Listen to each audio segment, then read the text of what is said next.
This afternoon.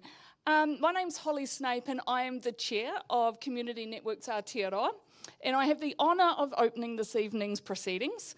The panel has been brought to you by Community Networks Aotearoa and Sue Barker Law. Thank you so much for all of your hard work on this. This is really an opportunity for discussion, for listening and connection between our sector and the political leaders ahead of this election. We're grateful to have representatives from 6 political parties today, and we're really thankful for their willingness to engage with us in the issues and aspirations for our communities.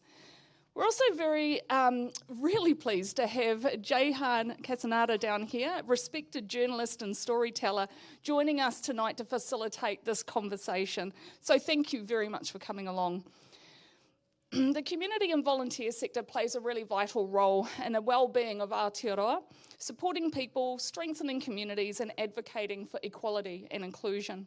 This afternoon is an opportunity to explore how we can work together to create thriving communities for everyone. I just want to open today with a short karakia, and if you know it, please feel free to join in. Whakatakata hou ki te uru, whakatakata hou ki te tonga, kia mā kina ki uta, kia mā tara ki tai. Ihi aki ana te atukura, hei tio, hei huka, hei huhu, ti hei mauri ora. Thank you very much, and I'll pass over to Jehan. Thank you, Holly. Kia ora, everyone. He mihi mahana kia koutou katoa. Warm greetings to you all, and welcome to this election panel event hosted by Community Networks Aotearoa. Now, the election, as we all know, is 6 months away, so we are getting in early tonight, and we're very grateful to our 6 MPs for joining us. Community Networks Aotearoa invited all parties currently represented in Parliament to participate in tonight's conversation, and all of them have chosen to attend with the exception of Te Pāti Māori. An invitation was also extended to the Opportunity Party as the highest polling party currently outside Parliament. So joining us today, Dana Kirkpatrick from National, Helen White from Labour, Andy Foster from New Zealand First, Mike Davidson from the Greens, Laura McClure from ACT, and Kayla Kingdon-Bebb from the Opportunity Party. Let's give them a round of applause and a welcome. So we will begin with a substantive discussion with our MPs, and then we have plenty of time for questions from the floor from our audience joining us here in Te Whanganui-a-Tara, Wellington. Now, just a note before we climb into this, tonight we are talking about the community sector as a whole. You'll also hear words like charity and not-for-profit. These are not necessarily the same thing. So we have about 29,000 registered charities in New Zealand, and they are regulated by the government, and they are part of a larger not-for-profit sector. That's much greater. There's over 100,000 not-for-profits here in Aotearoa, and that includes unregistered community groups, trusts, and other types of organisations as well. And all of those organisations make up the broader community sector. So that's a little bit of framing for our conversation this evening. So I'd like to give each of our MPs a chance in 60 seconds or so to give you a snapshot of their party's vision for the community sector. And I think we take it as a given that all of these individuals care deeply about the work that you're doing. I'm sure that they'll reiterate that in their remarks. But tonight we want to get as specific as possible about their plans and tools and strategies that they are lining up to benefit and strengthen your sector if they're in government after this year's election. So we will go along the line, beginning with you, Dana. Welcome. Thank you, Jehan. Oh, I need to use this. Yes. I need to use this. Thank you so much for having us here. Look, I think it's fair to say that the National Party fully recognises that without the community and voluntary sector, the country would be in a very different space. And I just want to thank all of you for the work that you do.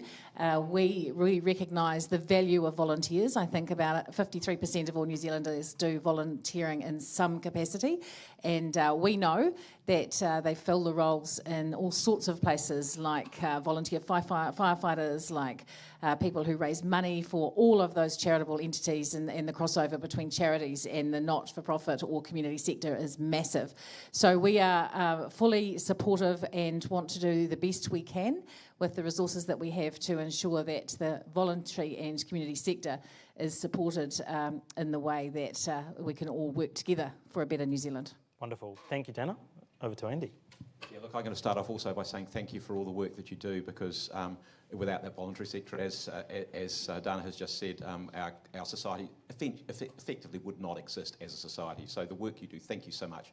And whether that's in the areas of health or welfare or looking after people who are disadvantaged, or environment, whatever it might be, sporting organisations, churches and religious organisations, really important. So New Zealand First is really keen to keep on working with you. Partnership between government and the voluntary sector, really important. And if there are ways in which we can improve that, keen to do that. Obviously there is support to some degree through the charitable sector in terms of tax deduction, which we obviously support, continuing to keep operating to make sure that it is more attractive for people to give money to the voluntary and charitable sector.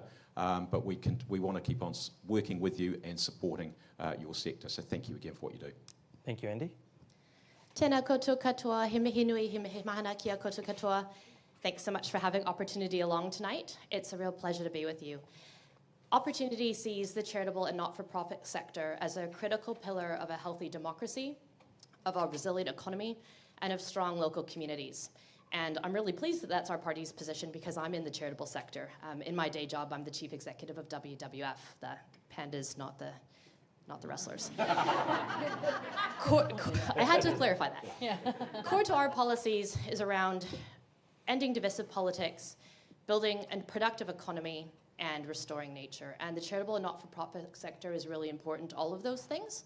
This sector is the home of innovation. You're really core to fiscal efficiency within our economy. You're very big. The charitable sector does a lot of preventative care, which is important in all sorts of aspects of social and health and in the environmental sector.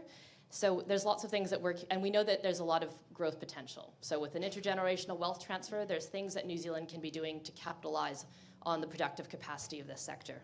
And we're very keen to talk to you about that. Kia ora. You've got a microphone there. Give that Gives us a sign of things to come in this discussion. Over to you, Helen.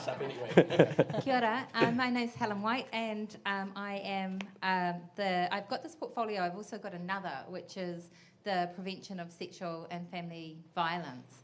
And the two were incredibly interesting to have together, because in one you could see the example of what was failing in the other, I think. So the first thing I'd like to just comment on is my experience of watching really the sector be trashed. We had an example, which was the minister talking about the groups that were doing wonderful work in sexual and family violence, and they were accused of using the government as cash cow. And it was something that was just so counter to the reality that I was dealing with, where these organisations were just working so hard on the smell of an oily rag, and where we had asked more and more of them, and we'd asked them to be proxies for the government. So the first part of my approach to this is they are not. They are not a proxy for the welfare state. They are not a proxy for what the government should be doing as part of its social contract obligations. But they are a wonderful, wonderful opportunity for localism, for creativity, for people getting in and empowering themselves. So I see this as an area that's incredibly important, but it hasn't had quite that vision of the right kind of mindful partnership with government. And I am conscious that some of those organisations that we're talking about want no part of government, and good for them.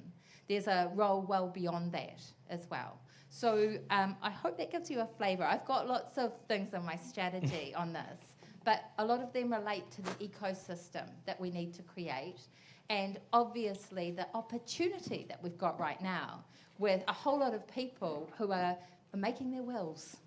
And we need to make sure that the money comes into the sector and we grow the sector in a way where there's a lot of different possibilities. Thank you, Helen. Mike? So it's way over a minute. That's all right. Tēnā koutou katoa, ngā mihi nui kia koutou, ko Mike Davidson, takunua. It's really great to be here today, and it feels like we're starting this election campaign with probably one of the most important sectors that we have, and for someone that's sort of just come into Parliament recently, working for a charitable company, I know the value of the sector, and the Green Party also supports this sector and sees the sector as a core partner in delivering social, environmental and community well-being. It's not an add-on, and I've seen firsthand the pressure that has been put on the sector from under-investing in the sector, underfunding, and it creates such a headache for people that are trying to deliver so much good. And the Green Party, our values are around thriving communities that, I guess, work together in harmony with themselves and the planet. They're not there to replace government, they're there to work alongside and support working together and not instead of. Kia ora. Kia ora. Look at that, it's a hot mic. Kia ora everybody, my name is Laura. I'm obviously with the ACT Party. What I would firstly like to say is echo some of my colleagues' sentiments around thank you so much for everything that you do in our communities. When I think of community organisations, I think of our NGOs, our charities on the ground, I think about my own community and I think of what that place would be like if we didn't have you out there filling those gaps that the government doesn't fill.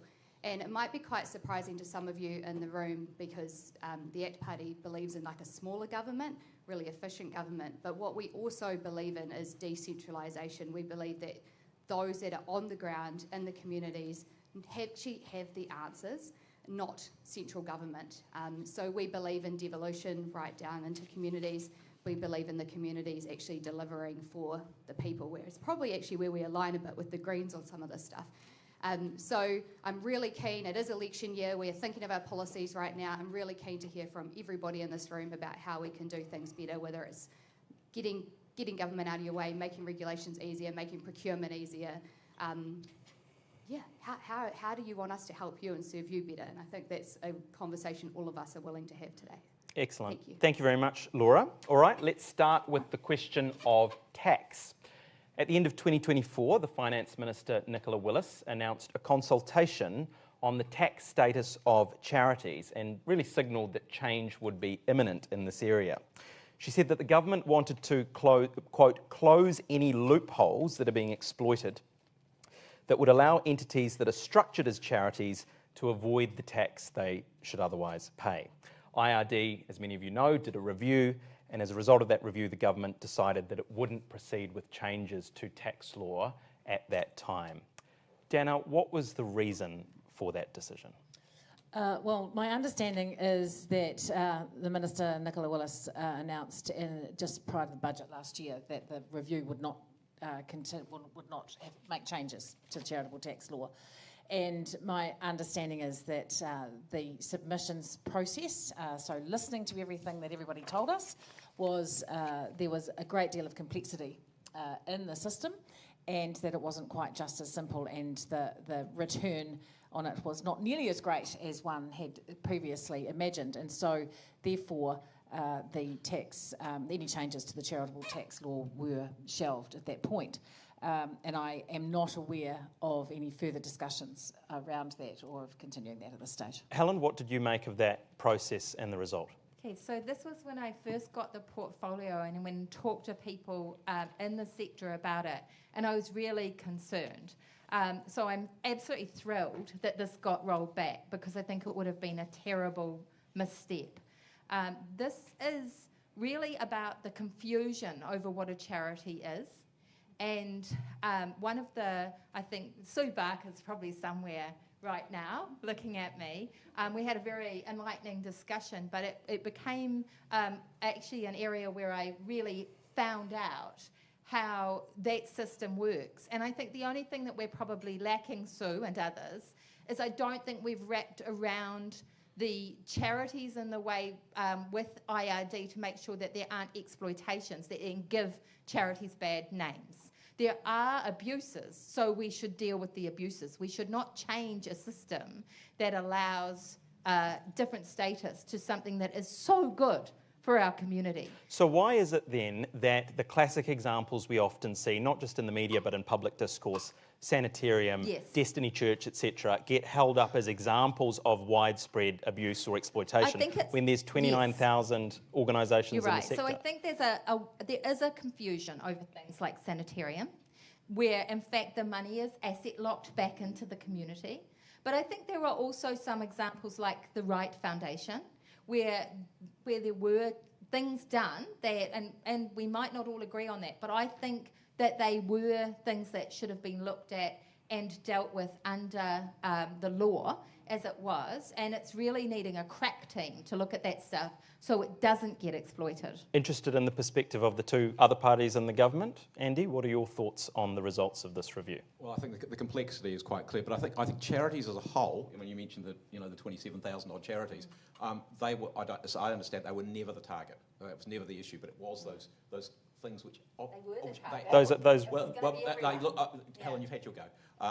But my understanding is they were never intended to be the target. The target was, if anything, is it a fair regime to have the likes of, you mentioned Sanitarium, Destiny Church and so on, you might mention some of the iwi organisations as well, which are not often not taxed on the profits they make because of the way they actually use those profits to distribute them. So I think that was the issue. Obviously very, very complicated, but it wasn't something which was an issue across the charities as a whole, and certainly we will be very opposed to removing any of that support for the charitable sector through the tax system. But Laura, isn't it also true that the law requires those organisations to spend any profits from social enterprise for charitable purposes? So aren't there already provisions within the law to prevent that kind of abuse? Yeah, look, absolutely. I think there are provisions in the law currently. The thing is, sitting in a Member of Parliament seat, all of us would have at some point of time received an email complaint about the operations of a charity, concerns around, is it a business enterprise or is it actually a charitable enterprise? And there are issues with that, because the ones that are out there doing everything on the smell of an oily rag, they are the credible ones. So I think the government is right into looking into it. And I think that it is far more complex to the other MPs' positions that we all now know.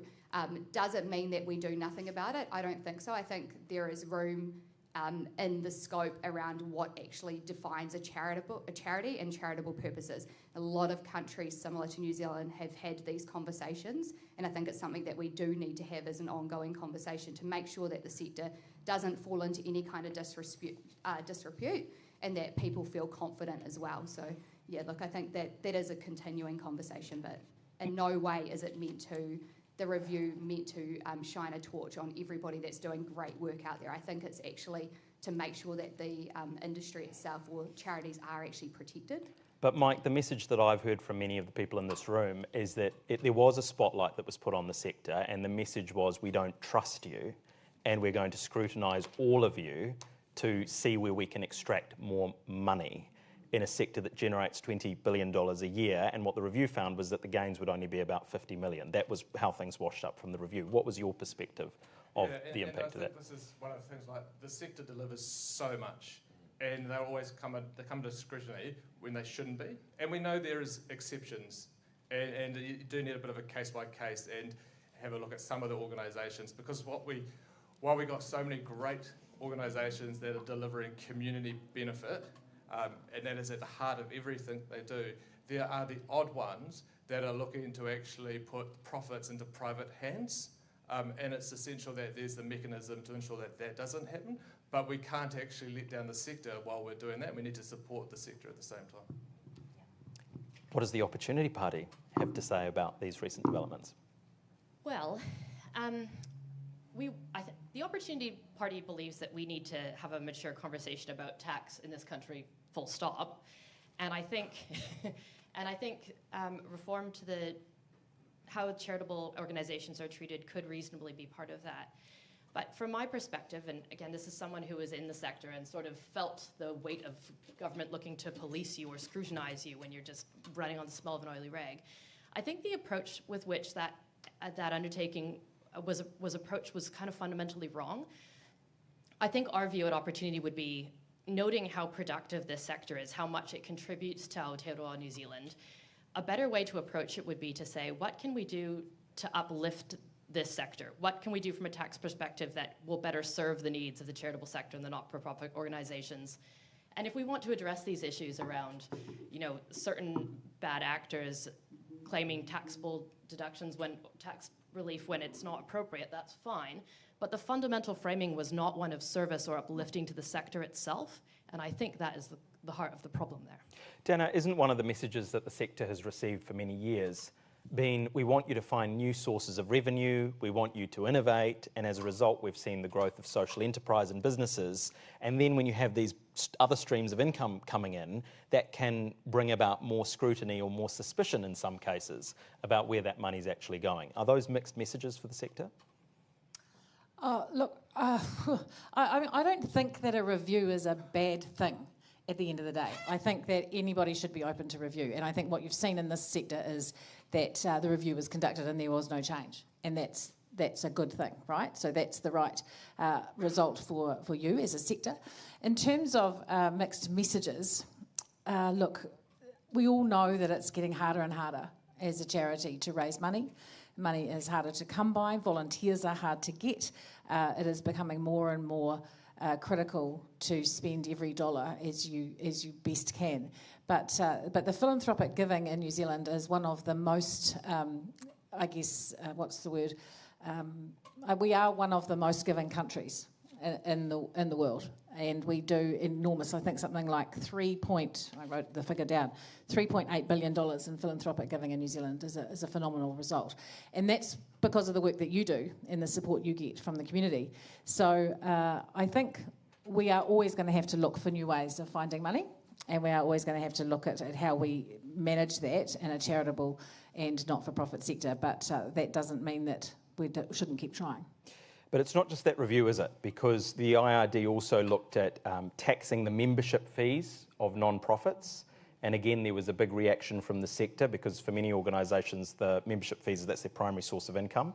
There was also discussion around fringe benefit tax for non-profits. So I guess the point is what the sector seems to be saying from what I can see is that there's a picture emerging where the support isn't there, but actually the government is looking for more ways to extract money from us or create more regulations when many of these organisations are simply struggling to keep the doors open. Many of you have used that phrase, running on a smell of an oily rag.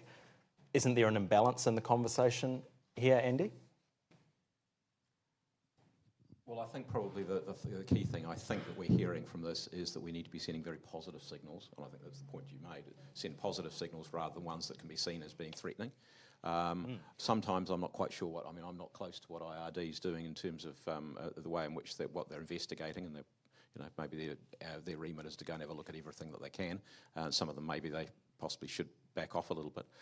But I would think about some of the. There was a comment made about people providing in their wills for giving to charities and to foundations, etc.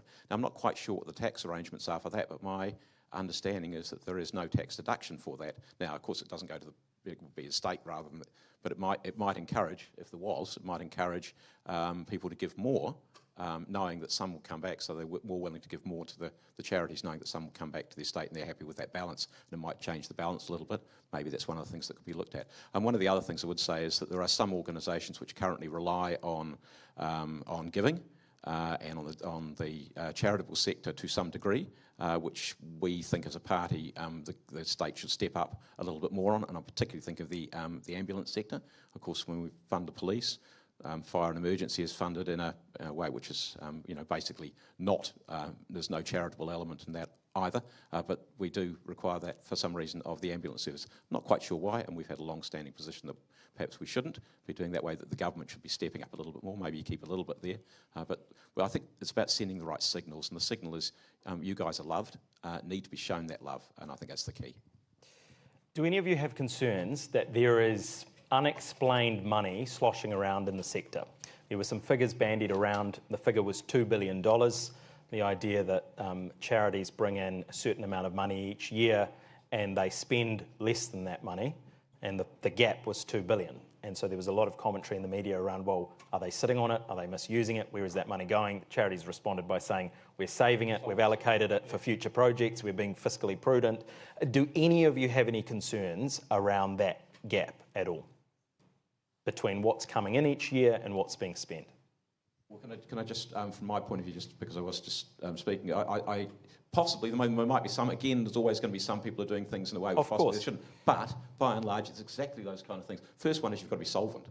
You've got to have some money in the bank, because if you haven't got any money in the bank, you can't keep doing what you're doing. So you need to do that. You need to be in a position where you're actually making more. Over time, you get more money coming in than goes out, because otherwise you're not going to be there. And the second one is quite reasonably, and I was chair of a charitable trust at one stage, and we were deliberately trying to keep some money aside so that we didn't have to send all the money out the door, because we knew that there were some big projects, and we wanted to make sure that the money that we used was going to give the best possible benefit to our community. And that doesn't mean you say first come, first served. Sometimes you say, what are the projects that we know are coming, and you're sitting down and talking with those organisations saying, how can we deliver the best value that we can for the limited money that we've got to our community? I think it's a very good point that you raised, and there are some instances where there's been some misconception, and I know of one in my electorate where an organisation was accused of storing money away, if you like, from a government contract, and I think that's where it gets a bit messy if you've got a government contract and you're a charitable organisation, and you seem to be having a better looking balance sheet at the end of the year. Then people get a bit concerned, because it's government money and you shouldn't be. The theory is you shouldn't store that away for a rainy day. But when you are delivering well over and above your contract terms, and you are succeeding everything that's been asked of you, I think there's a different conversation to have, and I think that's how that one played out as well. So you're all being very agreeable and very reasonable tonight, which is great. But I guess the question that raises in my mind is, where has all of this... I know you are, but where has all of this come from? Because it hasn't come out of thin air. The questions that I'm asking are informed by months and months of discussion and policy conversations and political statements, including from the three governing parties. So why are we in this? Why are we even having this conversation if that's the case? Helen? You let me. Here she goes. I mean, look, there are several things that are, if I had to unpack your question, there is the kind of floating balances, but there's also the issue I raised right at the beginning. Yeah. Actually accusing some of our amazing charities of using the government as a cash cow. Now, those statements were made by this government, and it turned out they were completely false. And I think what was interesting about that was that we weren't really embracing the kinds of contracts we need for organisations to do a good job for government.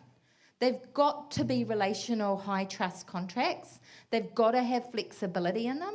They've got to be able to say, this is working here, and we're going to take this over here, which was happening, and it got a big kick in that statement, and it should have got a lot more publicity than it did. And we actually did have a report on that, and we were critical across parties of those statements and how wrong they were. But I think that mentality has no place, and it is not the answer to suggest that these organisations are exploiting the situation. Now, it doesn't mean that you don't occasionally get a bad apple.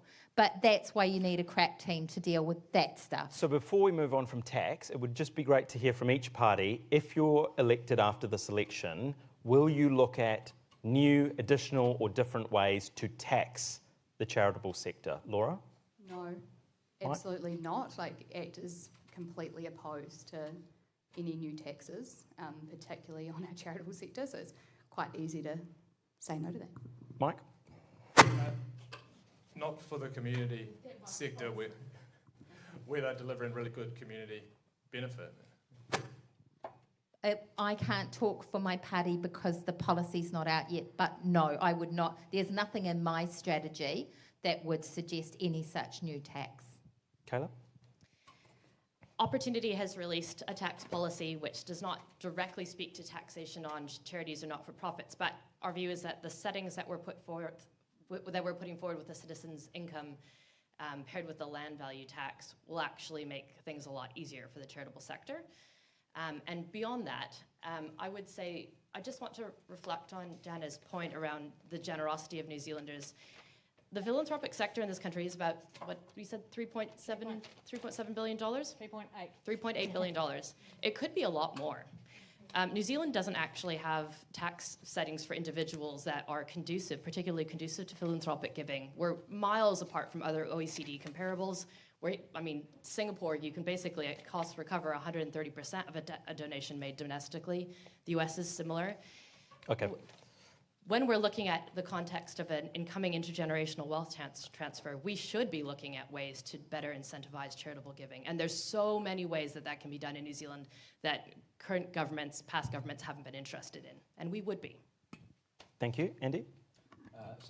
The answer broadly is no. As I said, the key things here are the transparent relationship, that it's very clear. I mean, you've got the charities regulatory process at the moment, which I'm sure we're going to come to later on. So there is a way that everybody needs to report to that process to say, look, this is where our money's coming from. This is how we're using our money. This is what we're doing, and that's the kind of transparency we need. So that's absolutely fine. We believe that the charitable sector and the community sector do an enormous amount of good work, and in a sense, the tax arrangement, there's tax deductions, etc., and there's no tax paid by the tax deductions on donations. There's no tax paid by the organisations. Is the quid pro quo for that?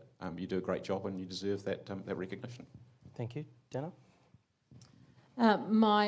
My understanding from our side is that there is no plan for taxing or intention to further tax the charitable not-for-profit sector. Okay, great. Let's move on to funding. So we know that the sector is under a lot of financial pressure at the moment due to the effects of COVID, inflation, cost of living, all of these different factors. And we also know, here's another stat for you, that most of the non-profits in New Zealand are not funded through the government. So roughly a third of those organisations receive government contracts, government funding. So the question here is the current level of funding and government involvement sufficient? And given some charities are having to close their doors due to the financial pressures that they face, should the government step in, given that many of those services the government would otherwise have to pay for if there weren't community organisations to pick up the slack, or maybe those services wouldn't happen at all? Laura, what are your thoughts on the government's level of funding for this sector? This is a really tricky question because it really depends on the service, of course, and what it is that we're funding, right? So we can't have like a blanketed approach. I alluded in my opening that the ACT Party's philosophy is devolving services to community to deliver as opposed to government delivering, and that's in a lot of areas. I also cover mental health for the party, and I know that Health NZ isn't always the best person to deliver services, particularly around like addiction, for example. So I do think there is ways that we can do that better. I know that if you are a small charity, even if you're a small business in New Zealand, accessing any type of contract with the government is really challenging, and I think that's something that we should try and address so that there is more opportunity for smaller organisations, businesses, etc., to be able to access part of that pie and deliver in the communities. But what I do think is we also need to create a better environment where there's not organisations competing with each other continually for the same kind of funding, that we get different organisations working in the same field together to be able to say, hey, these are the things we see in our community, let's work together, as opposed to competing for different pools of funding. But look, I think that it could be done better. I think handing out large amounts of money to cherry picking certain things is not ideal. I think that we need to look individually into each area and come up with plans that are better than what we're seeing right now.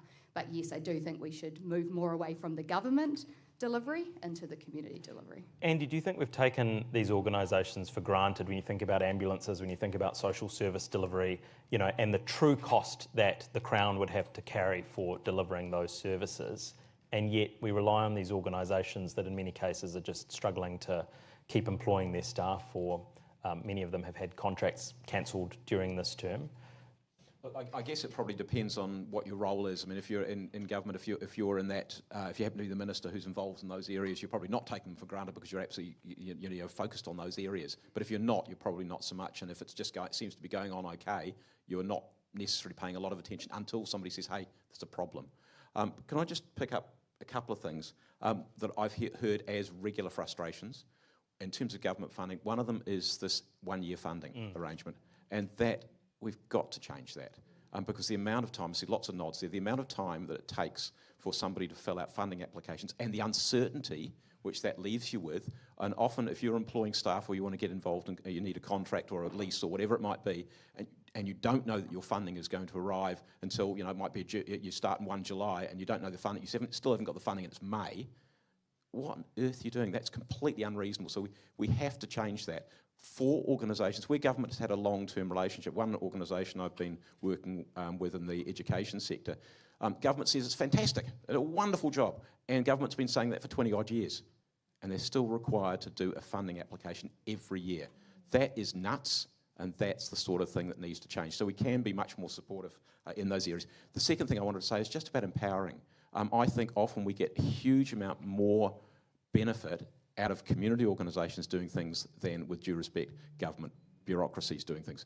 You're more efficient, you're more careful with the money, you're more aligned with the people that you're serving, and you're also often less scary. And I think particularly in the environmental area, so we've got, look in the hills around Wellington, we've got Capital Kiwi who are doing the work they're doing. They've released Kiwi, they've been working with landowners. If that had been DOC doing that, or if that had been the council doing that, would those landowners have said yes? I don't think they would have done. But when it's a community organisation, they're interested. So empowering community to do what community does best is something which we need to do a whole lot better. Dana, do you think that the government is acting as a good partner with the community sector? Well, you'd have to ask the community sector, I suppose. But the government will always say that it values we value the community sector. We do put quite a lot of money into contracts in the community sector, and I think one of the things, and I'm sure we're going to talk about the Social Investment Agency and that, but it's kind of in that vein, is that we can do better. We spend a huge amount of money, I think, as Andy alluded to, but also in the reporting and monitoring and administration of contracts for charitable and not-for-profit organisations, which takes out half the money. I can tell you in Tairāwhiti, we spend, which is where I come from, Gisborne, we spend $1.5 billion a year on social sector contracts, and less than about half of that never leaves the building. So it actually doesn't get to the front line. And I think if we look at the social investment approach and how we use the money better, how we use data and evidence and better contracting so that we don't have people... We have agencies in Tairāwhiti with 25, 35, 40 contracts, and they have to hire people specifically to fill in the reporting and the monitoring. And I don't know, many of you will have filled in some of those MB or other agency reports. They are mind-blowing and really make you lose the will to live some days. But that money could be better spent on the front line doing the work that you want to do. But isn't it also true that despite the amount of money that's spent on the sector, the rates at which the government procures these services are much lower than they would, there's heaps of research to support this, than if the government had to contract private businesses, for example, to procure the same services. On top of that, you have the compliance burden that you've both just described, and Andy very aptly pointed out this move towards one-year contracts, which many of the organisations have noticed more of in this term. So you layer all those things up and go, A, we as taxpayers are not really paying for the true cost of these services, and actually it's the people in this room who are having to absorb the difference. Helen, what are your thoughts on that? We were moving towards more relational contracts and longer contracts, and I think there was almost a consensus that was happening. And to see that shaken is really, really disappointing. I was an employment lawyer for 25 years. Precarious work is so bad for people and for our country, and actually that's what ends up happening in the sector, is you get a whole lot of people who are not secure, even though what they're choosing to do pays half what it would be if they were employed somewhere else, because they're actually committed. And I think we punish them, and I think that that's ridiculous. I think we need to build a whole ecosystem which actually allows us to live our values and values that. And I don't think we're doing that well. So to any other member of the panel, how do we support the sector and build that workforce of people who are adequately compensated, have reliable tenure, are not hanging on, are we going to get another contract for the next 12 months, etc.? We have to do longer term contracts, and I like the idea of the Social Investment Agency, but I am concerned it's going to become political in its own right. We'll come to that, yep. And so, so I'm worried that it will shift money from across into kind of low-hanging fruit. And we've got to be actually able to let organisations take a bit of risk, sometimes fail. We have to have long enough contracts that they're not shifting from one place to another. At the moment, they go from our mental health service because that's paying, worse, to some other sector where they got in at pay equity before it got slammed off. It's that crazy. We've just got this movement of people, so we have to start to build the economy we want. Mike, thoughts? Yeah, thank you. And I guess I can touch on my own experience because we were having government contracts to deliver some really good services at the organisation I worked for, and originally they were over 2 or 3 year contracts. Getting to the end, they were going down to 6 months, and you just cannot plan on a 6-month contract, and the amount of pressure that also puts on the staff themselves, it's not acceptable. But I do want to touch on, I guess, my concern, and I think every time we start to see a push to reduce spending, etc., or even in local government rates, it always seems to be the community and the environment that gets impacted. I was a city councillor for 6 years, and I know the value for every dollar we spent in the community sector, the amount we were getting back. I think in 2022 it was like $8 for every $1. And back then they were still trying to reduce the amount of money we'd put in the community sector. And it's just, all you see is cracks into your community when you start actually not funding community properly. And it's my concern that I've seen is the fact that we keep underfunding in the community sector. And that has a huge flow-on effect to the community and the environment. And I think the key point here is that most of the organisations that do get funding don't get the whole lot. So you still have to go out and find alternative funding sources, beg, borrow, rely on donations, bequests, whatever, to make up that difference. Kayla, Laura, is that a sustainable model? Yeah, look, I think everybody has alluded to some of the issues that are happening, but one of the things that I see happening is actually the contracts themselves aren't flexible enough to change and deliver. So I think when we say, because we have a short-term contract to try and get a deliverable outcome, because the environment's changing, so the government might say, okay, now we want this instead. And then on the other hand, we had long contracts that were really rigid and not flexible enough to change. So I think there's something, from my position, what I see in the in-between. So you get that longer term contract and you get the assurity that you're going to have the financials there. But there needs to be that kind of rapport between the contract management around what it is actually needed. Because sometimes that changes. Actually, it changes a lot. And I see a lot of organisations that are adapting their models to deliver something else. And that's not okay. Like, that just shouldn't be happening. And we should be saying to the communities, what is it that you guys see as the needs? How are you going to deliver it? How much is that going to cost? What do you need to do to get there? Not, we want this in Wellington, make it happen. And I think that is really a massive problem, and it's something that we need to shift. So it's probably a combination of some of the things that they're saying here. And the other thing on the end of that is that there does have to be some kind of accountability back to the taxpayer, but we don't want it to be so burdensome that you're hiring an FTE to go along and do all these things and, track outputs and stuff like that. That's just ridiculous. But I think there does need to be something as well at the end of that. I'm not sure how that looks. Kayla? I think within this sector, we individually, our organizations know what a good contracting relationship looks like. I can speak personally. I have delivered projects with MFAT funding. I've delivered very similar projects with international philanthropic funding. Let me tell you, the MFAT funding is it's almost so much work that it's not worth trying to get it. Like, I can't cost recover overheads. I can't fully cost recover the cost of the project. There's no long-term security for my staff. Like, I have the exact opposite of that with bigger contracts that are internationally funded. Like, we know what works. So, putting my other hat on here, I think government just needs to implement that. We know what the ingredients for successful contracting and funding models are. Some of us in the sector are already doing them. We just need to implement that. It's not that hard. So given that we all agree on much of the substance of this, to the three parties that are currently in the coalition government, what's getting in the way? Why haven't we made progress on this when we've heard similar sentiments for years on many of these topics? Me? Any of you? Okay, I'll start.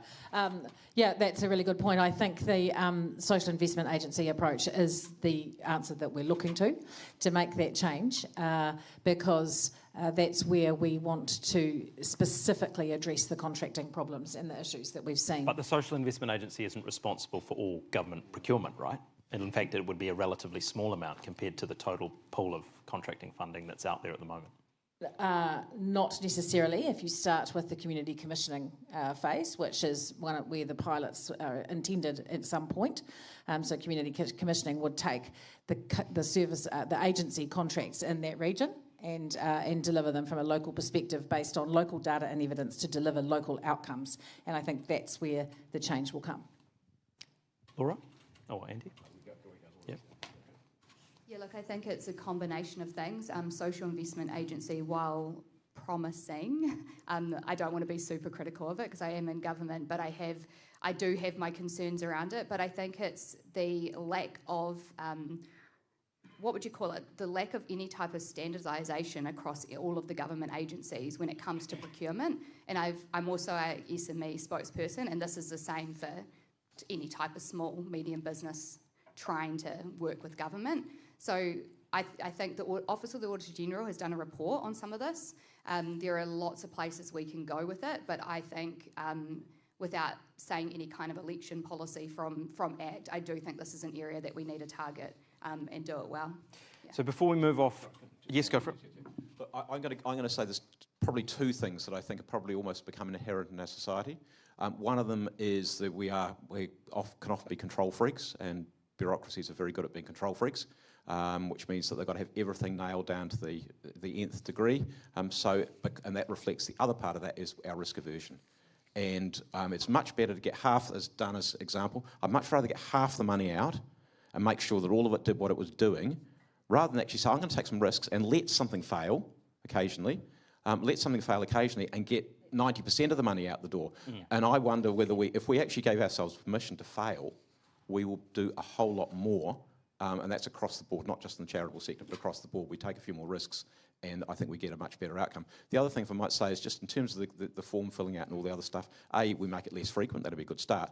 But the other one is, Kayla, you said that you know what they would look like. Why don't we co-design them? Why don't we co-design the process? I mean, that's not our policy, but it could become our policy. Why don't we co-design the process so that it's not as bureaucratic, not as overbearing as it is at the moment? So just before we move off money, I'd love to hear from each of you. What's one thing that you're going to take away from this discussion that you are going to advocate for on behalf of the people in this room with your caucus colleagues? Dana? Well, more than one would be good, but one is a minimum. Well, I think there's a lot we could do, but if I'm going to be specific, certainly the community commissioning for me is the thing that delivers better results that I would like to see the pilots to roll out in some of the regions of New Zealand. And I agree that the short-term contracts are an absolute pain for people. And I do like the idea of fixing up the reports. I've filled in those reports for a Kānoa MB project in a former life, and they are pretty harrowing to get your way through every month. It would take me just about a week of a month to do it, and I'm not particularly that slow at things, so okay. I get it. Great. I've circled around 6 things there. Working together, showing the love, co-designing processes, allowing people to take risks, the 1 yearly funding, and empowering community so that community does some of the things so much better than governments or councils do. Great. Kayla? I don't think I need to fly the flag too much within opportunity because our policy is pretty consistent with what this sector would like to see. But I do have a personal bugbear on the Active Investor Plus visa pathway, which I would like to talk about very briefly. Mm-hmm.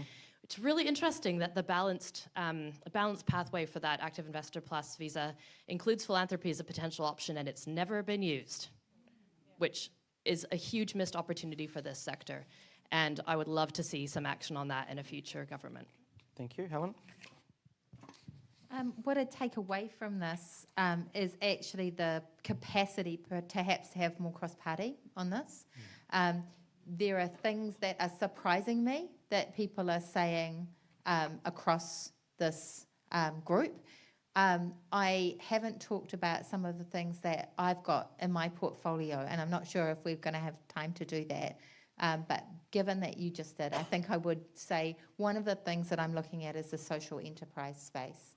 And I think we can develop a much better policy around that. Okay, great. Mike? Thanks. Probably going to echo a little bit of what's been said. It's actually been really good to hear us all kind of on the same page, but although that doesn't seem to reflect what's happening in real time and the pressure that's actually going on to community. But I think there's a lot that can be taken, especially like those multi-year funding, making it a lot more easier to report back. But I'm hopeful if this is the type of people we have across parties that we can actually get some good outcomes moving forward. But I do want to quickly highlight one thing that does concern me. And it's currently a bill that's going through Parliament, which is the system improvements for local government, which is changing how local government's meant to work in the core services. And when you read through it, I really think that the community is going to be the one that's going to feel the brunt of what's happening, and the potential pressure there's going to be on funding that goes towards community, especially if we see some rates caps, which is meant to come in. So that does concern me, what we're seeing coming through. So while we seem to talk on the same page, what I'm seeing from this government doesn't actually reflect what we're hearing. Laura? Yeah, look, it is very warming that we're quite collegial on this, and I think that says that we are hearing you guys and we do actually know that these are issues. These were the issues when I came into Parliament. They're still the issues right now. So I will be definitely gunning hard, particularly on that procurement piece. It's really interesting what you said about the golden visa. It's golden visa, right? Or thereabouts. I've been thinking about this a lot, and Invest NZ are quite a new entity, and I think there could be some work between Philanthropy New Zealand and Invest NZ to get them together and see how that we can opportunalise that part of that picture. So that's a really good point that you made. But yeah, look, there's lots of things that you guys have said that we all acknowledge, and I think it's actually, and we're all backbenchers, so we're not the ministers, but I think it is really important that we do take this back to talk to our ministers about this is the reality for those that are on the ground. This hasn't changed. What can we actually do to push for this? And maybe it could be that we all have some sort of, whoever the government is, some sort of coalition agreement to look at this, the procurement part around particularly community organisations. Maybe you'll go out for dinner after this and come up with a shared manifesto. All right, so we're not quite... We do that in a lot of areas. It's quite good. Yes, and actually there's more of that than people probably think. But we're going to come to your questions shortly. A few other areas that I'd like to cover before we come to audience questions. We've heard the Social Investment Agency mentioned a couple of times. Andy, what is your view on the social investment approach? Look, as I understand it, and I had a couple of meetings with the then head of the Social Investment Agency. It was a little unfortunate what happened. But the idea of getting us out of... One of the other things which we've got, a particularly disease, which is not just a New Zealand disease, is silos.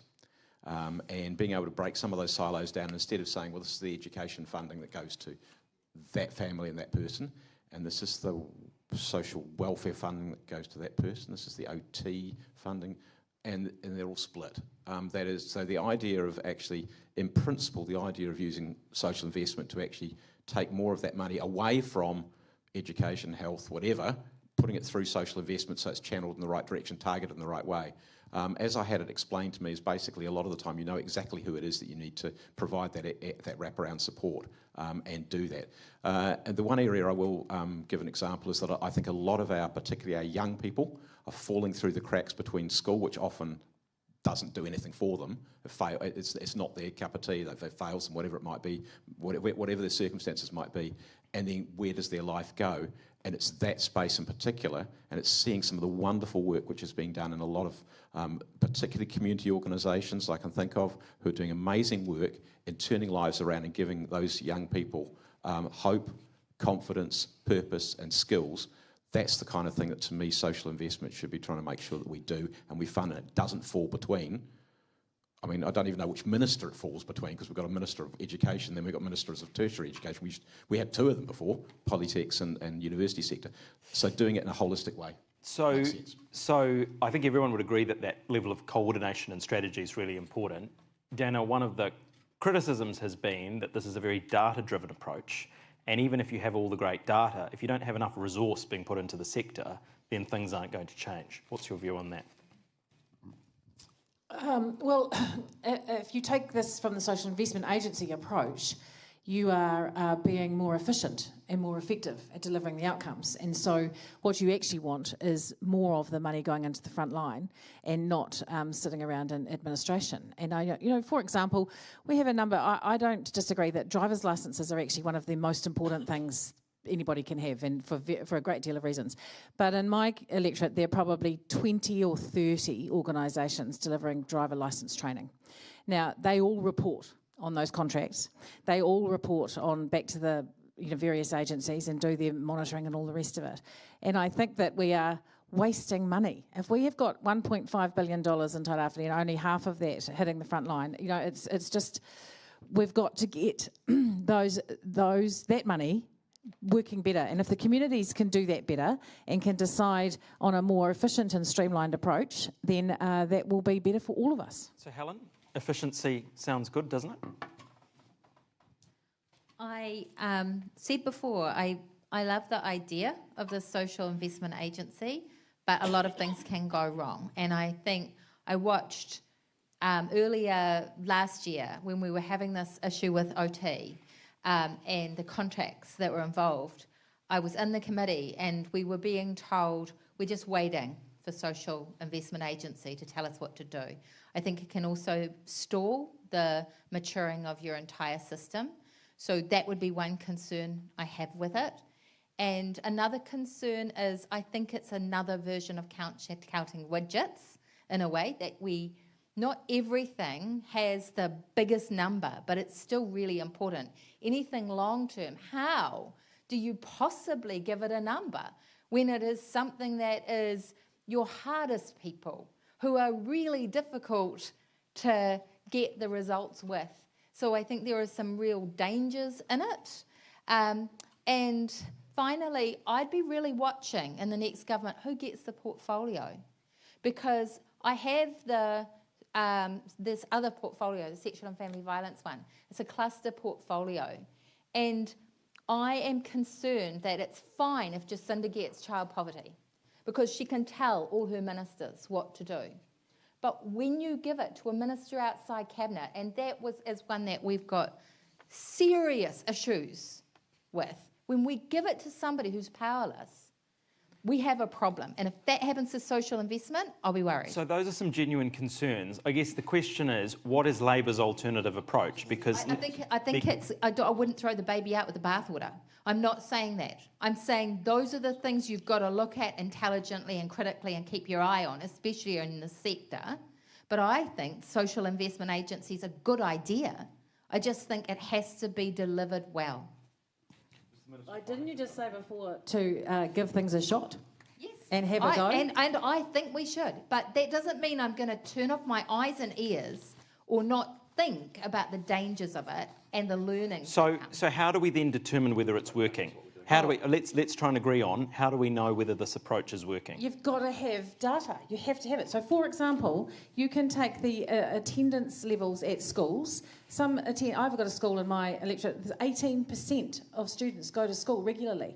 You can't tell me that you can't measure a better outcome for that school if you apply things differently and do a different social model that makes sure kids go to school and learn to read and write. Wouldn't you also agree that there's probably workers on the front line for whom the data-driven approach and the algorithms and the spreadsheets hasn't reflected the day-to-day reality of what they're dealing with in their community? Potentially, but communities have stepped up and have provided or have gathered the evidence in their communities and know what works for them and know how they can best use the money to deliver the best result and the best outcomes for their people. Okay. And I think they're frustrated because they can see the potential and the opportunity and things aren't happening fast enough. And that's on our watch, and I accept that. A couple more things before we move to audience questions. The Charities Commission was absorbed into the Department of Internal Affairs, and we're now talking about charity services, and my understanding is that there's no education aspect to that, when previously there were promises that it was. And people in the sector have said that we're now dealing with a regulator rather than an organisation that's actually responsible for the development and the health of the sector. So, Laura, you're nodding. Have you heard some of those concerns, and what's your take on that? I'm going to be honest, I actually hadn't heard a lot about it before planning for the panel tonight. But what I liken it to straight away is something like WorkSafe, how it's meant to be the regulator and the advisor, and it's really hard to go and get advice from somewhere that could actually slap you with an infringement. So it does really concern me that the way that this is set up, and I do think it's something that we should look at, because I know that for something like that to be effective, there needs to be that separation, or you're just not going to go to it for advice, are you? Like, that is the genuine reality. So yeah, I think there does need to be that separation. And look, with WorkSafe, that is definitely where we're heading, to make sure that WorkSafe isn't just the teeth for really serious things, but it's actually somewhere you can go to for advice, and you're not going to be told off. You're going to be actually helped as to how you can comply. And I think, it just really depends on how it operates, but it is concerning. And if anyone's had any specific examples with it, I'd really love to hear those as well. Kayla, what are your thoughts as someone who's been a leader in the sector? To be honest, I think New Zealand governments tend to be somewhat obsessed with restructuring things and putting things in different places. I don't think it really matters, as long as there are appropriate guardrails in place, so that when the sector is coming for advice, it is clear that that is going to be taken in a supportive capacity and not a punitive one. I think there's lots of possibilities for that to transpire, as long as there's strong direction from the top and appropriate safeguards and guardrails are there. Do any of the other panellists have views on how we can increase education and support within the sector and balance that with regulatory functions? I'm hesitant to dominate your mic again, Go but for it. I was really interested to look at the English system, where there's actually quite strong regulation around charities in comparison to New Zealand, and yet they have a system for what they call their KICs, which is the community interest companies, which are the social enterprise model, which is light-handed in its regulation and encourages people. It had hardly any prosecutions. And I think it's just about the thing that you're trying to do. There is a need for the integrity of charities for us to have a tax avoidance arm, and that's incredibly important, because we have really good law here on avoidance. Basically, if IRD says it's avoidance, it's avoidance. If we have that actually create the integrity, then we should be able to do the other work with charitable services that is very different in kind. So I just think we haven't had either going on particularly effectively. We're falling between the stools. Mike? Thanks. I think it's really concerning if we've got this erosion of trust happening. Now, there does need to be some accountability, but not to the point that it actually creates what we're seeing as this erosion of trust, and where actually it starts to impact the community volunteer sector, and they actually stop wanting to do the work because of actually all this other regulation on top of it. So yes, there needs to be accountability, but we need to see that education piece going there as well, and kind of working together, not to. Finally, before we move to questions, yes, go for it. Can I just suggest again that sort of idea of we're actually again working together, that you collectively would know more about this than any government bureaucracy or agency would. So empowering you to do some of that education probably be kind of useful thing. And can I just relate one example? I mean, Helen, you said that the Poor Charities Commission is overburdened.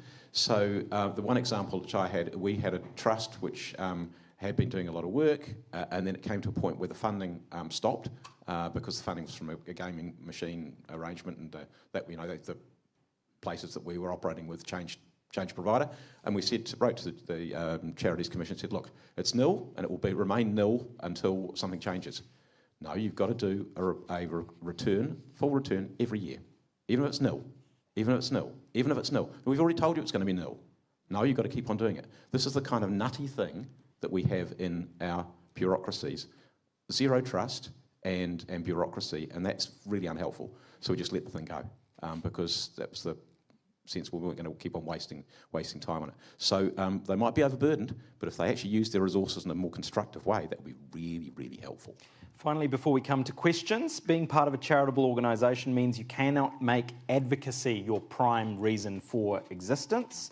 There have been lots of interesting cases here about the blurred lines between how much advocacy can we do, can we use our voice politically, etc. And that puts charities in a position where sometimes they can't speak on the issues that they actually know about. So what are your thoughts on the status quo? Is this a risk for charities? It's a really, really hard question. It's a hard question legally. We have cases that go both ways. And it does require us to have a really grown-up conversation about what the point is of the organisations. But I think, I talked about an ecosystem. I think you need different models so that things that are advocacy can sit alongside.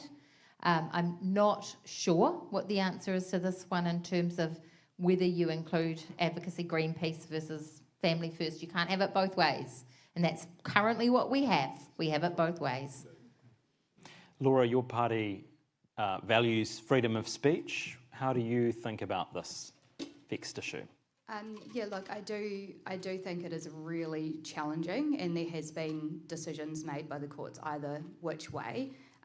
When I think of a charitable organisation, though, I don't think of large protests on a hub bridge or something like that. So I think there is that difference between the two, and I think we do need to do some work on making it pretty clear where that line is, just to protect the charitable sectors. But maybe it is a bit about, like Helen said, maybe if you are a charity and you want to have an advocacy wing, maybe that is separate. Like maybe that is actually set up as a separate entity so that you could leverage both your voice or, you know, and I'm not a legal expert, so sure. I can't really say, but I think they do need to be different. I don't think that they can be the same. I mean, most small, so the larger outfits obviously might even be able to fund that separately and make it a private thing, but obviously the majority of organisations that just want to have a voice in their local community won't have the resources to do that, yeah. I have a very strong view on this, actually. And so does Opportunity, because one of our priorities is ensuring a resilient democracy in Aotearoa, and the role that the charitable and not-for-profit sector plays in our civic space is actually really important. And for some people, you might not think that leading a protest across the Auckland Harbour Bridge is democratic, but I do think it is. And I would argue also that whether you're an environmental charity or you're involved in delivering mental health services, you actually tend to know what's best in the delivery of those services. And therefore your voice is really important and government should want to hear it. So I don't have a problem with charitable or not-for-profits engaging advocacy because I think they're offering up good messages and good suggestions to government. Where is the line where it crosses from advocacy into, for example, political activism, and where is our level of comfort around that distinction? And the supplementary to that would be, what if that's the primary purpose of the organisation? Are we okay with that? Or are we okay, it's like that's only 30% of what you're spending your time and money on? That's like, how do we make those judgments? Would you like me to answer Sure, that? go for it. Anyone. Well, I think there's a pretty clear line between engaging in policy advocacy versus political advocacy. And from my perspective, coming from an advocacy organisation, we will offer ideas up to any party. We'll work with anybody. We're completely political independent. That doesn't mean that the advocacy work we're doing is not important. It's actually crucial. And I think that's the line for us, you know? And I don't think that's not that hard to navigate. All right, more feedback to take back to your parties. Let's come to audience questions now. Please wait for a microphone to reach you because we have lots of people joining us on the live stream and we want to make sure they can hear the question that's being asked. So feel free to pop your hand up and we will bring a microphone to you. Eleanor down the front. Jehan, can we get some more water too? Sure. Can we please ask the team for some more water as we have a coughing outbreak bursting out on stage? If we can get a jug up ASAP, that would be great. Over to you. Kia ora koutou. Eleanor Cater from Community Foundations of Aotearoa, New Zealand. So I just want to thank you all, first of all, for being here and you know, being before us to answer a lot of really pertinent questions that are really important to our sector. I'm going to start with a statement and then a couple of questions, if I may. Australia, Ireland, the UK and Singapore have all recently developed national strategies in partnership with philanthropy and the not-for-profit sector to deliberately create an enabling environment for giving and philanthropy to thrive. So questions. Have you already undertaken any policy work in this space? And if not, is this something you'd be interested to explore cross-party in partnership with the sector? Okay, a philanthropy strategy, is that something any of our parties have considered, and are you interested in working with the sector? Laura? Eleanor, have you been in our inbox this week? Because, yes, I've seen the emails. Look, I'm going to answer it straight up. It's not something that we've done. It's not any work policy-wise that the ACT parties had, but I think it's a really good idea. So, yeah. Anyone else? Can I just say, I think it's a great idea as well. Sorry, I'm struggling. I think it's a great idea as well. No, we haven't done any work on that yet, but certainly it's another thing to take back and say we're working, and I did like that you said working together. The more things we can do working together. And the other thing, New Zealand does lots of things badly. One of them is strategy. Yeah. We don't do strategies well at all. You know, you probably do strategies well yourself, but as a nation we don't. So the more things we can be strategic and cross-party, and have got some longevity to them, ka pai. One more and then we'll move on to the next question. Yes. Yep, Helen? Yes, I have looked at this and I have developed a strategy, and I hope Eleanor knows that because I've been talking to her and others about that strategy. There's some incredible people in the sector who have also worked on parts of that. So I think I talked about an ecosystem. I think we need an ecosystem.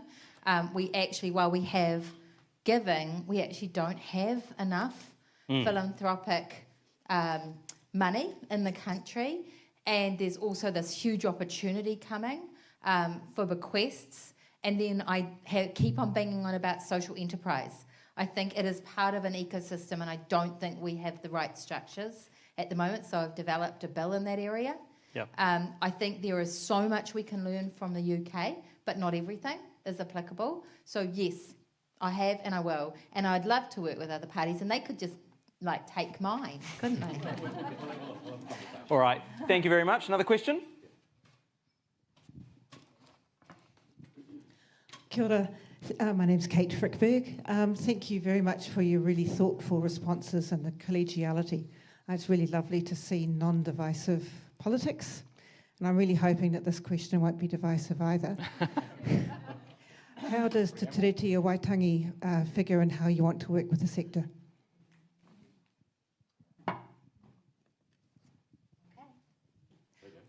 I can give you one example because I've been dying talking about social enterprise.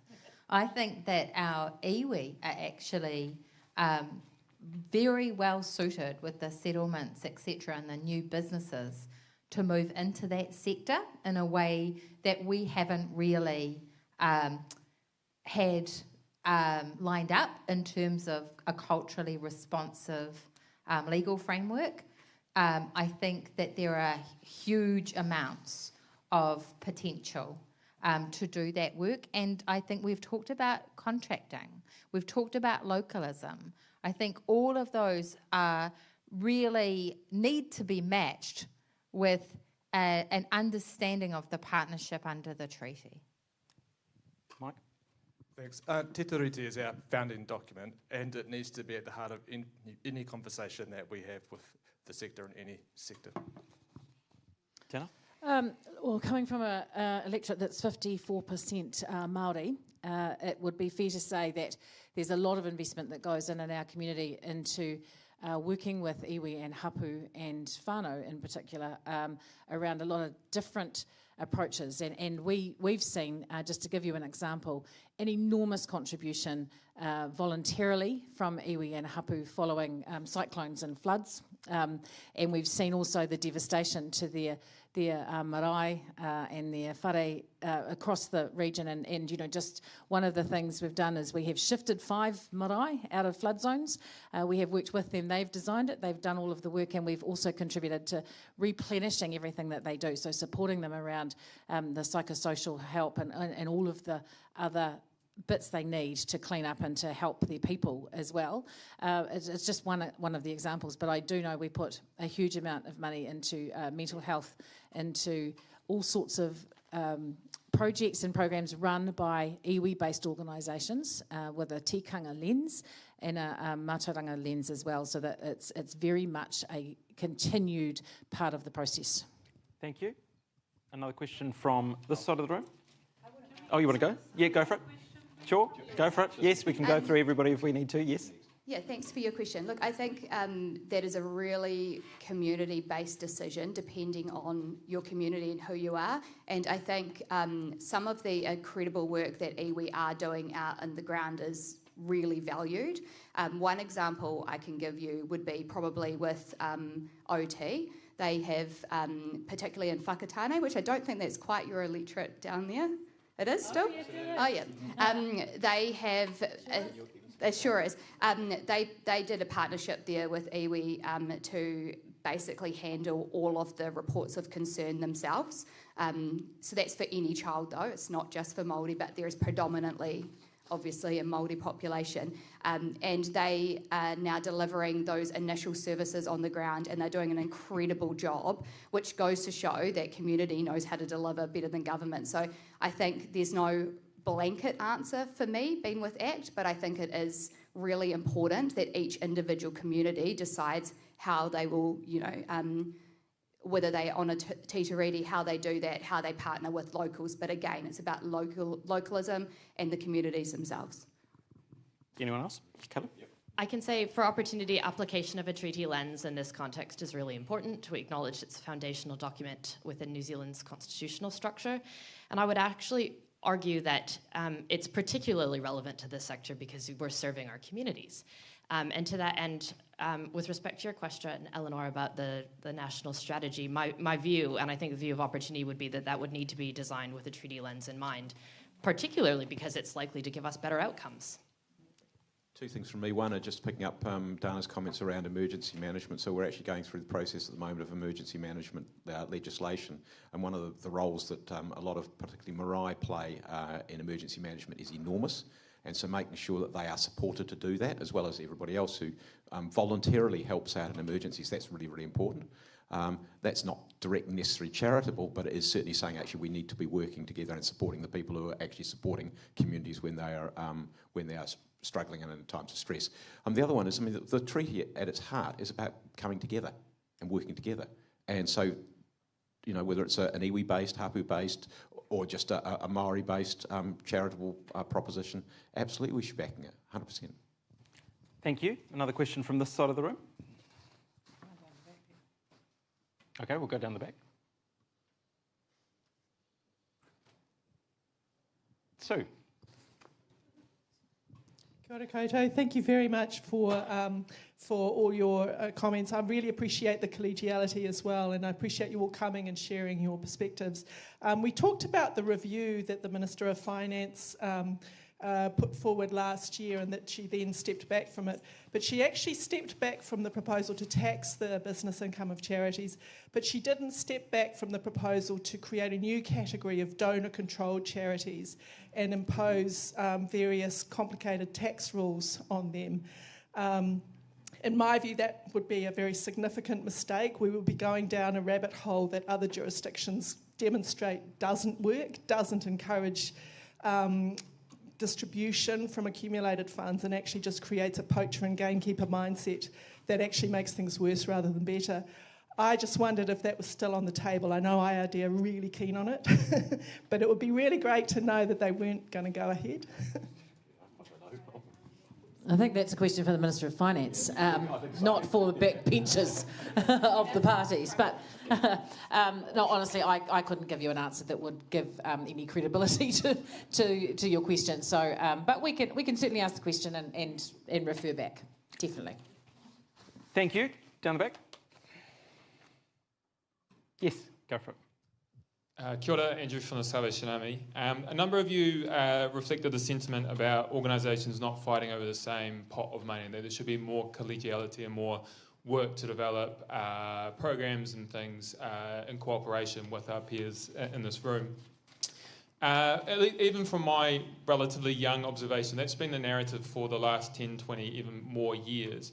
So at a policy level, what levers would you pull to see that sort of hope and dream and vision start to become more and more of a reality than what we are seeing in terms of many organisations, probably even us included, fighting over that same pot, developing that very risk-averse sort of posture, and often, as you're saying, seeing poor outcomes as a result?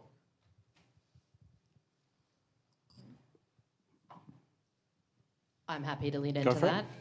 I think there's a few simple, you grow the pie, right? That's what we do. We increase charitable giving in Aotearoa, New Zealand. And there's a few simple things that we could do that to align with other OECD countries in terms of our tax and incentive structures, changes to the AIP visa pathway. There's a lot of different ways that we could be attracting more philanthropic investment. And it's not hard to do, and I think we ought to do it. Yes.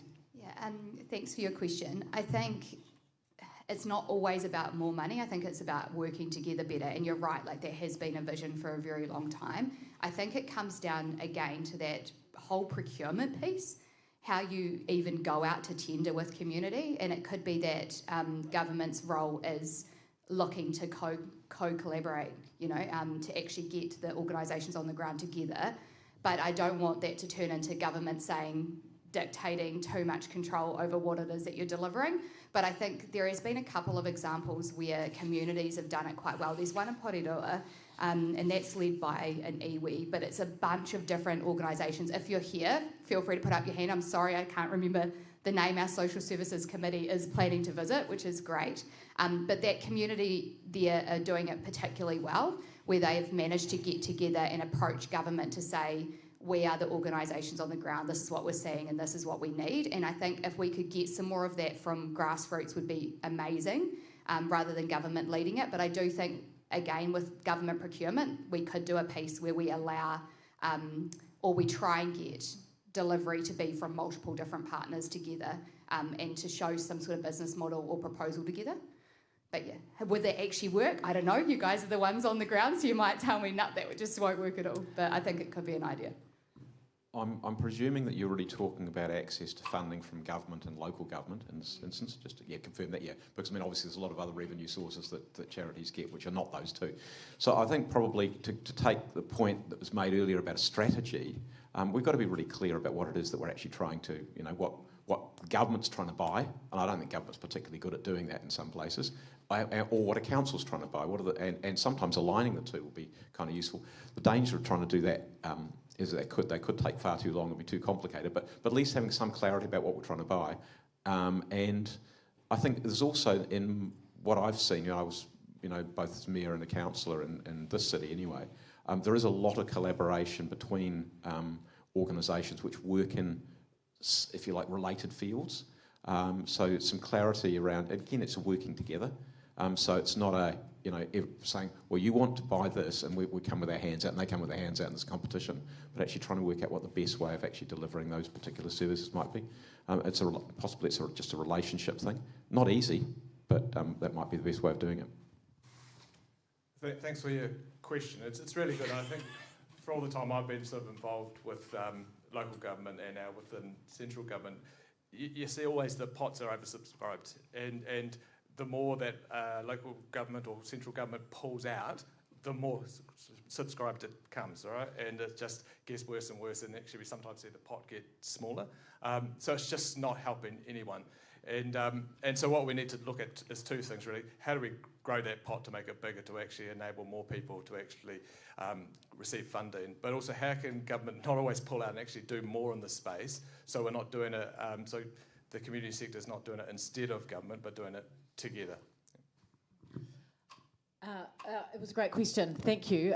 What I'd just say is the government only has so much money, and that can only go so far. And I think for us in New Zealand, the opportunity is to find, and I like your point about overseas investment and Investing Z and the investor visa, because there is a lot of money washing around globally, and we don't do a good job of getting it into our country to support either our charities or our businesses or our entrepreneurs. And I think if there is a way that the government could help us perhaps to support that Invest NZ, the work that's being done to help all sorts of businesses. Currently we only focus on the business side of it, but certainly, you know, I ran an organisation whereby we were better globally known than we were known in New Zealand.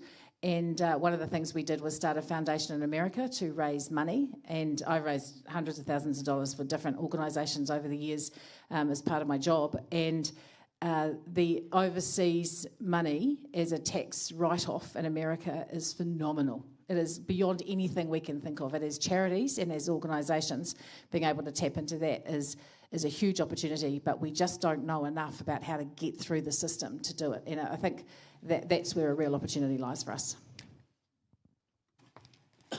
I might have misunderstood the question, but I think you were talking about different organisations providing similar services and there being competition between them and a lot of scarcity mentality, basically, which I've seen. And I've also seen the movement into areas, so somebody will be providing a service and then that won't be funded and then they'll morph into doing something else, just basically to survive. But it's not necessarily that great for the people who are getting those services because suddenly there's no continuity and then I've seen people hop from charity to charity or from service provider to service provider, which again I don't think is good, and I have already talked about that precarious work situation.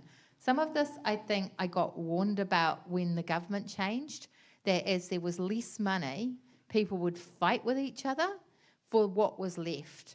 So I think I've seen that all my life in areas that's a really dangerous phenomenon, because we're all good people, and actually it just is something we have to meet with enough.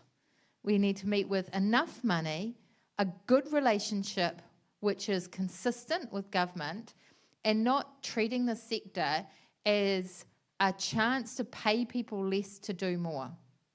I think some of that just is real. I think it's false economy because of what the things I just described I saw happening. Thank you, Helen. All right, we need to wrap up. Thank you for your questions, but I'd like to ask each of you to tell us one thing that the people in this room and their organisations can do to help you in your work, to help you advocate for them and their communities. Who'd like to kick us off? I'll start. The one thing you can do is tell me things that you think will help and write to me and say so. I have written up a policy proposal, and it is a whole policy, but it doesn't, what I've found is I've gone around and I've talked to people and they'll say, do you know this about our tax law and what it does and how stupid it is? And actually, you can lose important pieces of the puzzle. So it would be really good to hear from you if you have something that you think is a bright idea or you think it's a mistake in the system, so I can glue it in to the plan that I am proposing. You probably don't know how little people on this stage can know about the area. And we're all inquisitive, we're all learning. Please tell us how we can make this better. Thanks, Helen. I'm pretty much just going to echo what Helen just said. I think it's really important just to have that communication, so we're aware of it. Like I'm, as well as being an MP, also on a board of a community group, so I know the struggles. I've been on trusts, and I know how hard it is. But that's only one wee part of the sector, and it's actually trying to get so many more of the voices coming through. So as we do develop our policies moving into the election, we're actually hearing the voice, which I think is really. You could touch this one, yeah. Don't know what he's done to it. Yeah, I agree. Reach out to us. Everybody is thinking about policy right now. We've got more resources as far as our team and our research team that are actually looking at things. So, and I know being in a small party, I cover off like way too many portfolios to ever be really well clued up on everything. So please reach out to us. There'll be a lot of different candidates out and about for various different parties. Invite them to see what you're doing and actually get involved. And I just say try and invite everyone. You might be surprised with your political leanings and try and be as apolitical as possible, because I think people really do understand better when they go and actually see what's happening on the ground. I know that for me, that makes a massive difference when I do that outreach. So get in touch, invite us, the MPs sitting here, other candidates that you see popping up in your areas to come and see the work that you're doing, and that will really help. And all the issues, obviously. Thanks, Laura. Andy? Yeah, look, I completely agree with what's already been said in terms of working together. And I'll put a little challenge here to all of us. I mean, if you are engaging with us collectively, and you're thinking about strategy and about the way that we work together and how we can make the whole arrangement work better. And obviously we've got some ideas already, and we've canvassed some of those ideas. But if we can actually have a policy which actually, ideally, was agreed by everybody, every party, and that no party was out there going, hey, look at us, we're first, and everybody else going, yeah, well, we were 2 days behind you. We were all saying the same thing. That'd be kind of nice, so that we're actually all saying pretty much the same thing, because that's the way that gives you some certainty. Frankly, the more policies we can do that way, the better it will be for New Zealand. But, so working together, I think, and us working together, I think would also be a really good thing. Kayla?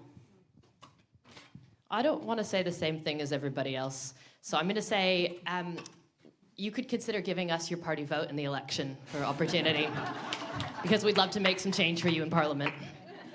And last word to Dana. Well, I just want to know if Andy's going to go and have the conversation with his illustrious leader about working together across all the parties and see how that goes. Anyway, sorry, I digress. Well, we managed to get to the last minute before the gloves coming off. Had to get it in. Look, I'm sitting here thinking that I agree with everything everybody else said, apart from the bit about giving a party vote to the Opportunity Party. But I want to say, come with some solutions. Don't come with problems. We know everyone's got problems. What we really want to know is what are the things that make the biggest difference to you, that maybe don't cost any money, maybe they cost a lot of money. Ones that don't cost money are better. But honestly, come with solutions, because that gets you way up the pecking order really quickly. We've loved the collegiality. We like the fact that everyone's on the same page, and hopefully you're able to take these ideas and suggestions back to your parties and use them to shape and inform the discussion that you'll be having around policy in the lead up to this year's election. So thank you very much for giving us a very decent chunk of your time this evening. It's been a pleasure to chat with you, and I'll hand back to Holly to formally close our event. Thank you very much. And this has been fascinating. I've been surprised with the collegiality, to be fair. But it is a really good thing, because I think that cross-party commitment to the community and volunteer sector is actually really critical for us to be able to thrive. And I'm hoping that through a conversation today, you've had a chance to see some of the complexity that we navigate in the work that we do as well. Some of the contradictions. I heard a number of times talking about the amount of money that is spent in back office, in our administration. Totally appreciate that we absolutely do that. And we do that because of government compliance obligations. We're required to spend that money to be legal, and so there is an opportunity, right, for us to be able to work better with our government. I'll tell you another thing, data collection and analysis also costs a lot of money. And so if we start going down that track, we're looking at even more money being spent in back offices. So I just implore you to listen to the people in the room when you have any opportunity, and for our whānau here to make those approaches and to share the things that we're doing and the wins that we're making, because you are all doing incredible work. So thank you so much for coming along, and thank you very much for sharing your thoughts with us today. And I will take a brief moment just to close with karakia. Kia hora marino, ki piki te kaha, ki mau te aroha, ki tau te rangi Māori e. May the sea be calm, may you remain strong, may love be constant, and may peace be with you. Tihei Moriora.